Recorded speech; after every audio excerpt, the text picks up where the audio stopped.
Melanjutkan cerita sebelumnya. Bab 1112. Ciputra tak kuasa berdecak kagum, kemudian dia berkata dengan takjub, "Tuan Wira, kamu hebat sekali. Dekorasi tempat ini seperti dunia hayangan saja. Aku sampai nggak bisa berkata-kata." Setelah melihat bangunan Dusun Darmadi dan cara hidup penduduk di sini, Ciputra sungguh kesulitan untuk mempercayainya. Bagaimana bisa Wira memikirkan ide seperti ini? Benar-benar jenius berbakat. Istana sekalipun kalah dengan desain tempat ini. "Kak Ciputra, kenapa kamu mencariku hari ini?" tanya Wira dengan rasa penasaran setelah mempersilahkan Ciputra dan Farel duduk. Pertanyaan ini seketika membuat Ciputra tersadar dari keterkejutannya. Dengan senyuman di wajahnya, dia segera memperkenalkan, "Tuan Wira, aku mencarimu untuk memberimu hadiah." Ciputra menunjuk seekor kuda sambil meneruskan dengan sungkan, "Ini adalah kuda Vergana yang kupesankan untukmu. Kuda ini bisa menempuh perjalanan panjang."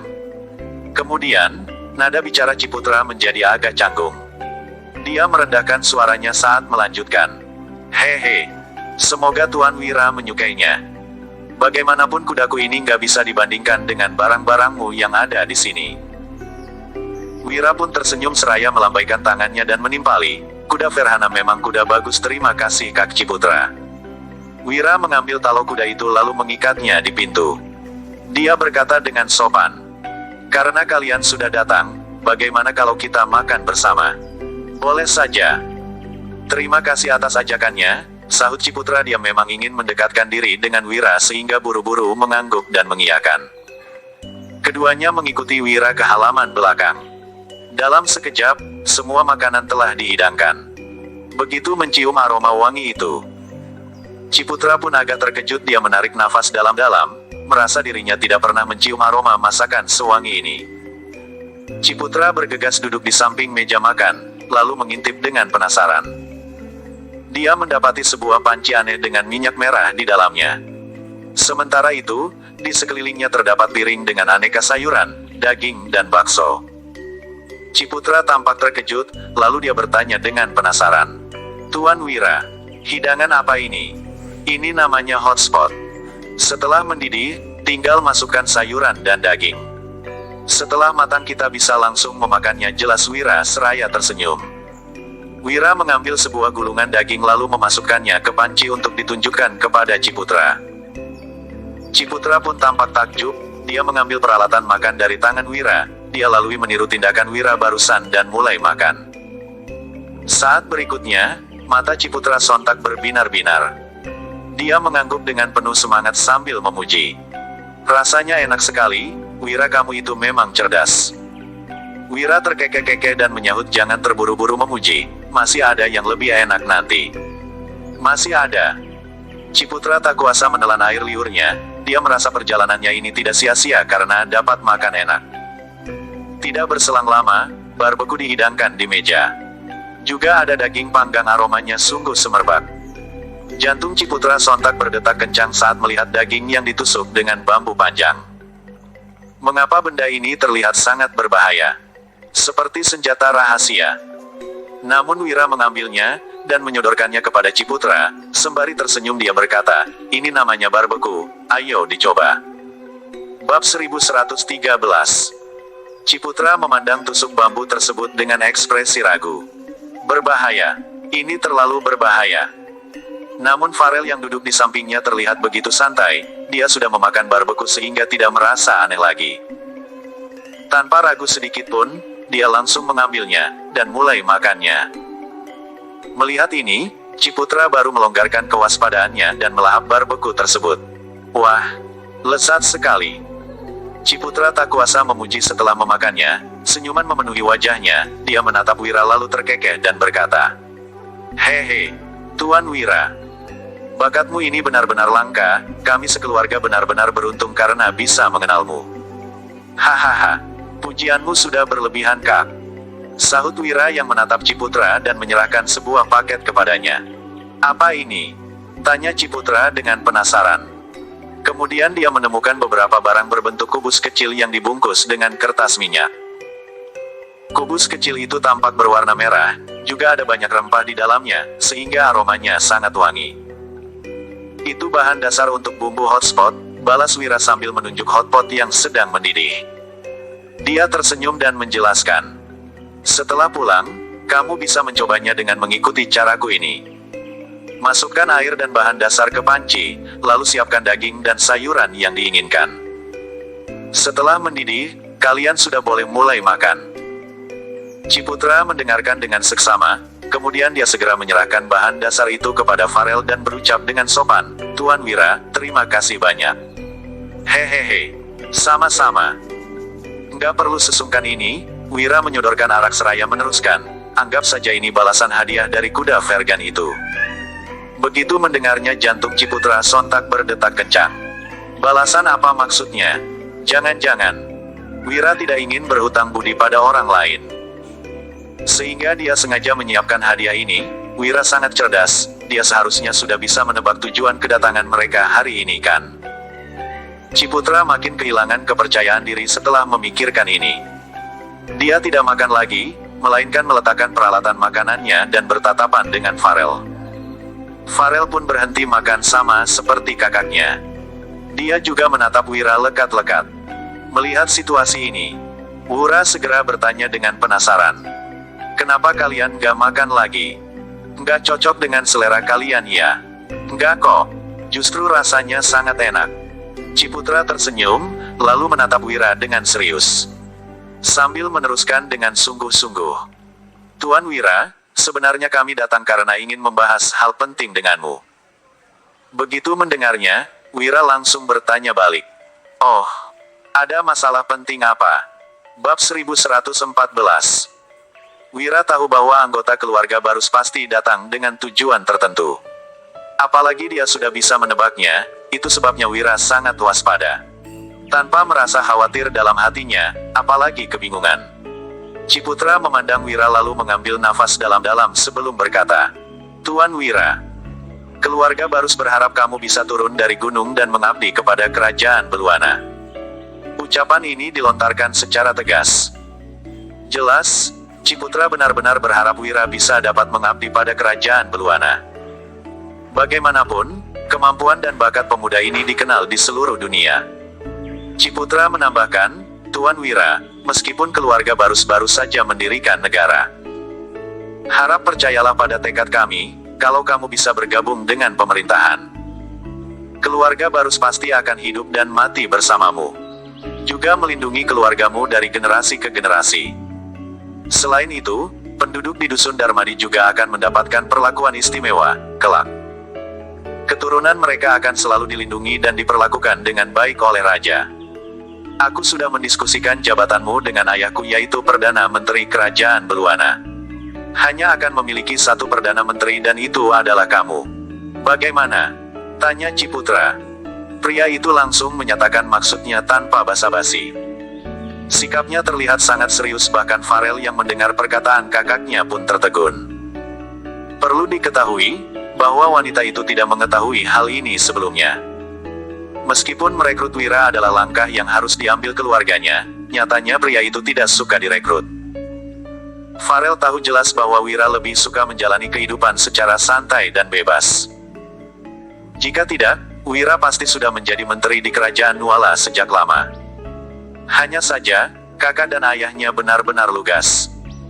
Mereka langsung menawarkan posisi Perdana Menteri kepada Wira. Itu bukanlah jabatan biasa.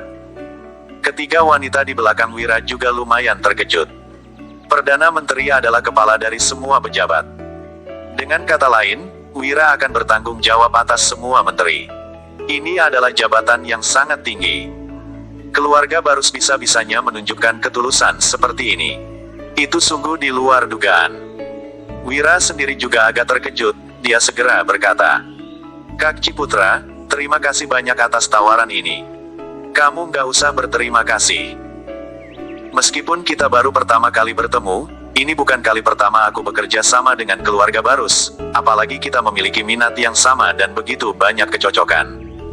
Aku yakin, selama kita bisa bersama-sama membangun kerajaan Beluana, kita pasti akan bisa menyatukan ketiga negara suatu hari nanti." Ucap Ciputra dengan penuh semangat. Itu adalah pernyataan yang ambisius.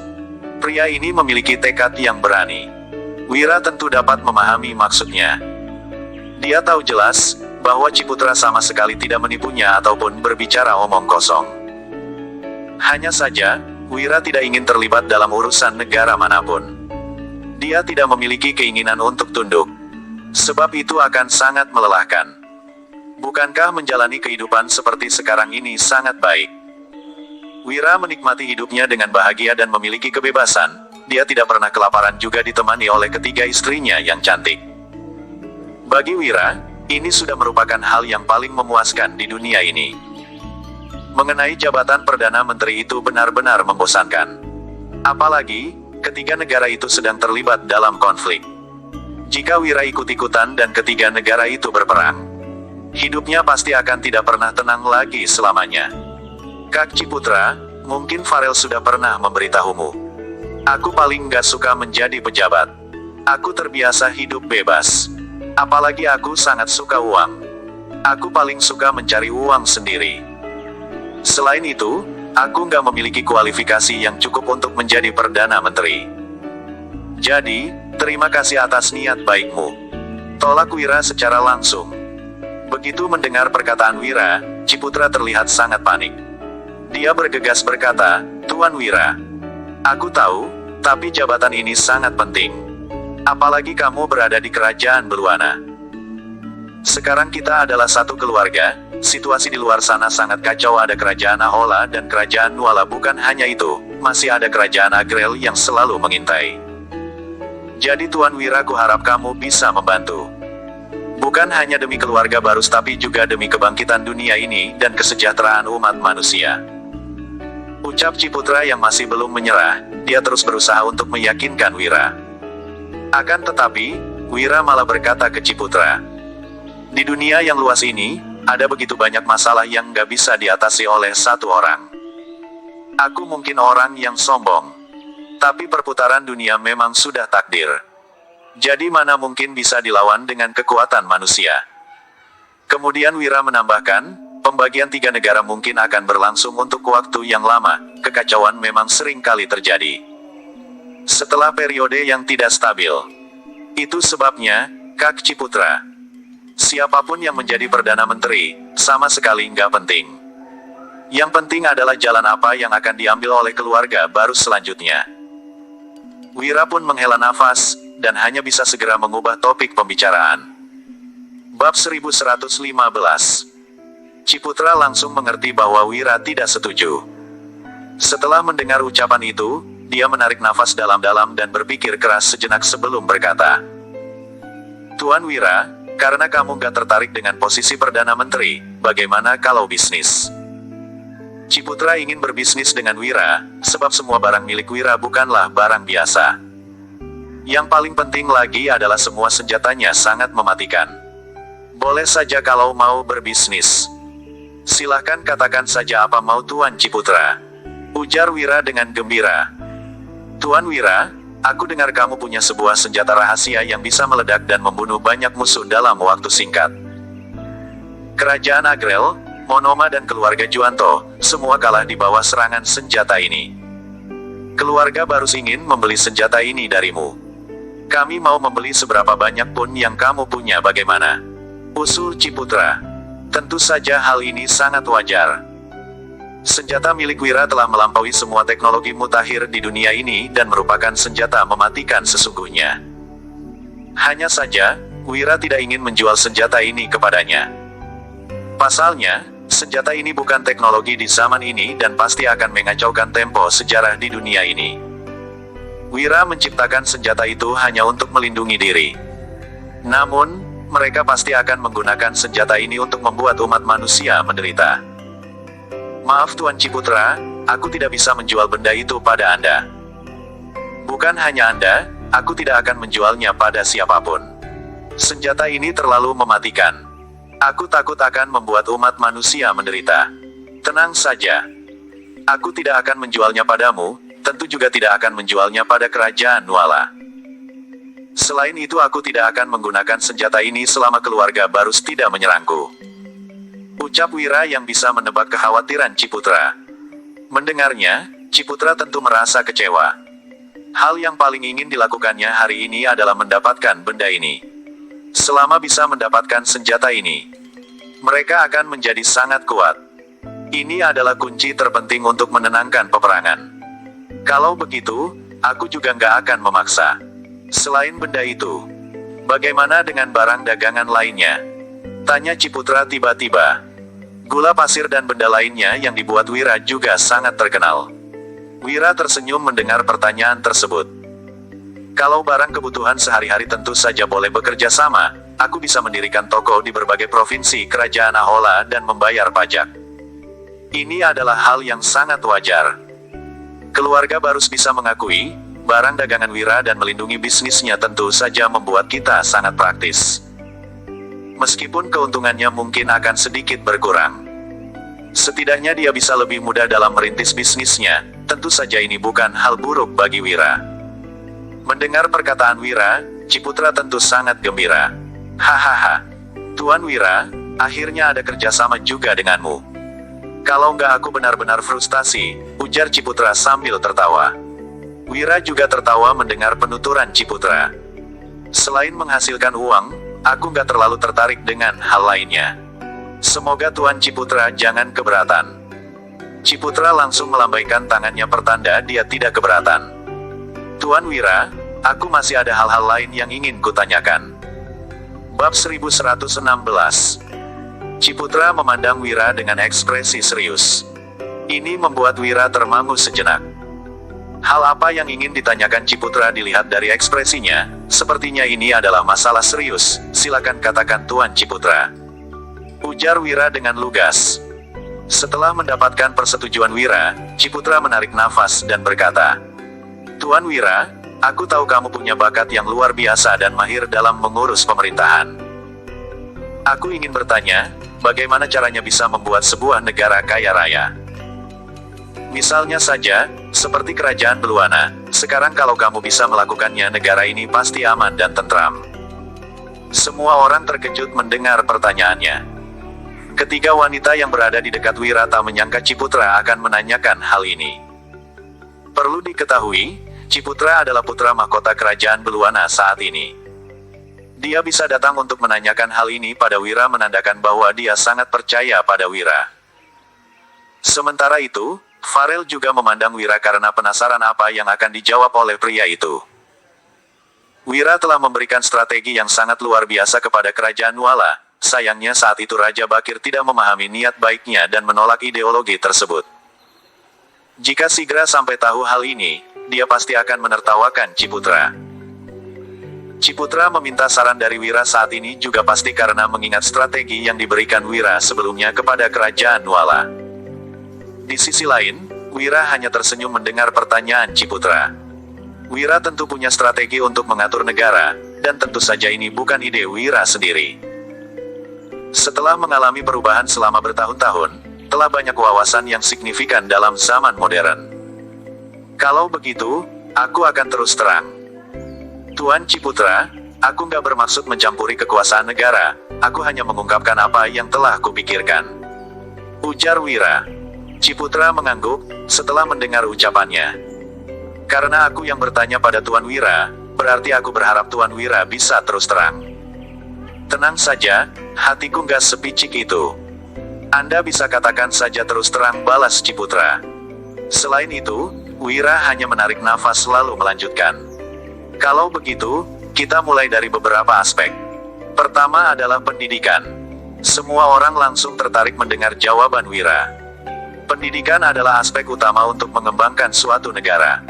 Ada yang bilang, pengetahuan adalah senjata. Hanya dengan pengalaman yang kaya, seseorang biar bisa berguna. Pendidikan saat ini terlalu rendah. Bahkan, ada beberapa orang yang tidak bisa membaca sama sekali. Kalau sudah begitu, mau bagaimana kita mencari orang berbakat? Harus diketahui, hal terpenting untuk sebuah negara yang kaya dan kuat adalah sumber daya manusia. Kalau sumber daya manusia cukup banyak, kita baru bisa mendapatkan banyak sekali kekuatan. Di dunia ini, nggak mungkin bisa mengembangkan negara hanya dengan bakat seseorang. Semakin banyak orang, semakin kuat pula kekuatan kita. Bersatu adalah hal yang terpenting. Meski pembahasan ini agak modern, semua orang di sana mendengarnya dengan sangat serius dan cukup bisa dimengerti. Terutama saat mendengar mengenai orang berbakat. Mereka langsung merasa tertegun. Benar sekali, tidak banyak orang yang bisa belajar saat ini.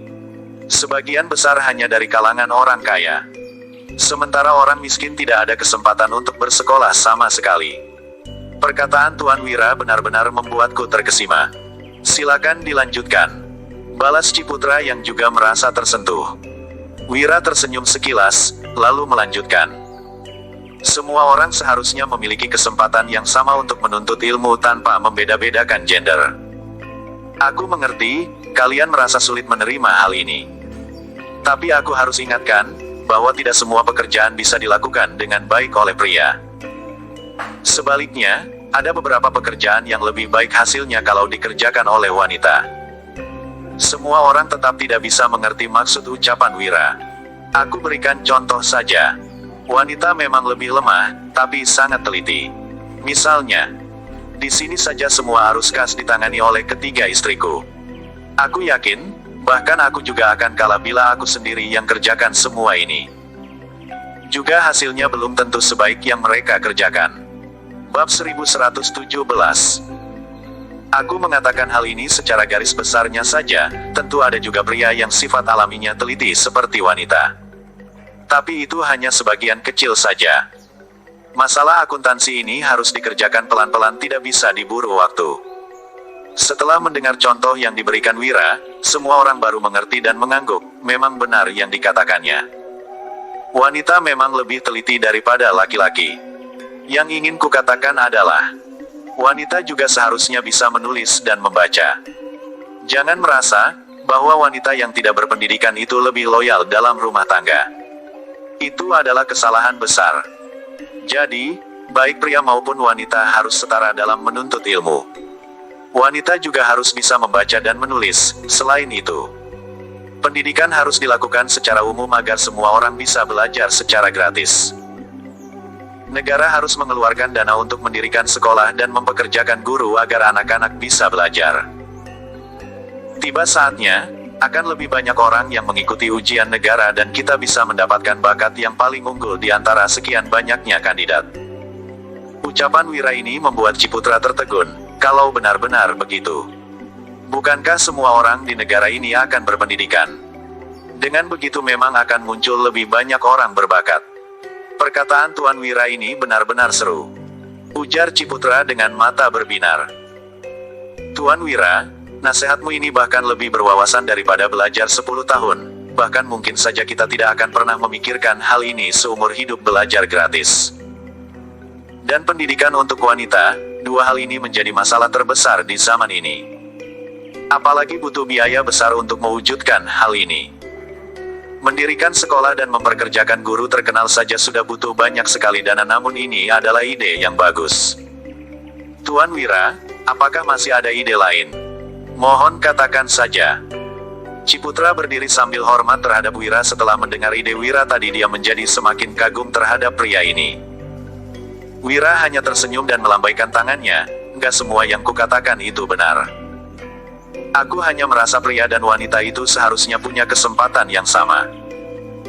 Sama seperti di Dusun Darmadi ini, semua anak-anak bisa belajar gratis tanpa membeda-bedakan gender. Ciputra semakin tersentuh mendengar penuturan Wira. Ternyata Wira telah menjalankan semua ini sejak dulu. Tuan Wira, mohon nasihatnya lagi. Ciletuk Ciputra. Wira tersenyum, lalu melanjutkan. Sebenarnya aku juga nggak tahu terlalu banyak. Tapi, karena kamu ingin mendengarnya, aku katakan satu lagi saja.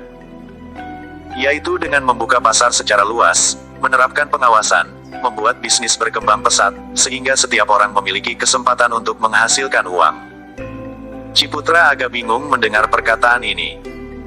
Dia mengerti tentang membuka pasar secara luas, tapi apa artinya menerapkan pengawasan? Mohon Tuan Wira perjelas lagi. Ujar Ciputra. Aku pernah memberi ide kepada Kerajaan Nuala, untuk buka pasar secara luas karena bisa menambah bisnis dan membuat banyak pedagang lainnya bisa bekerja baik siang ataupun malam. Tentu saja, di tempat yang ada kepentingan pasti akan ada kolusi. Hal ini tidak bisa dihindari. Oleh karena itu, sangat penting untuk menerapkan pengawasan. Hal ini tidak boleh dikendalikan oleh satu orang, satu keluarga, bahkan beberapa orang, atau beberapa keluarga saja. Dengan cara ini, mereka akan menjadi kaya, sementara yang lain menjadi miskin. Bersambung.